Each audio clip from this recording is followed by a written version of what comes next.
Malamig sa mga yung dalawang mag-iis. Parang napanood ko na to, Beauty and the Beast. Napoy. Ay, Pipe, akin na yung bayad mo sa long test mamaya. Bilis. Te, pwede papasukin mo muna ako? Pwede? Ay, sorry. Sige, pasok ka muna. Good morning, class.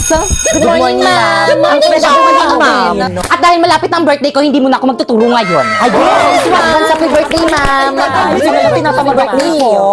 Pero may gagawin kayo. Ha? Ma'am, anong gagawin? Oo nga, ma'am, anong gagawin? Pag-mimitingan niyo yung pa-surprise birthday niyo sa akin. Oo! Ano ba yung gastos na naman? Gagawin na naman niya. Wala kaming pere. President Bakeka, Yes po, ma'am. ikaw na bahala. Opo, ma'am. O siya, sige, mauna na ako. Sabihin mo sa akin kung sino hindi makikipag-cooperate, ha? Okay, tag 25 pesos tayo sa may cake. Ano ba, nakikinig pa ba ang lahat? Hoy, ano ba? Respeto naman kayo. Guys, makinig naman kayo sa class president Guys, natin. makinig naman kayo! Uy, wala ako dyan, ha? Nakakapagod kaya maging president para rin naman sa inyo itong ginagawa Pag-umakyat natin din eh.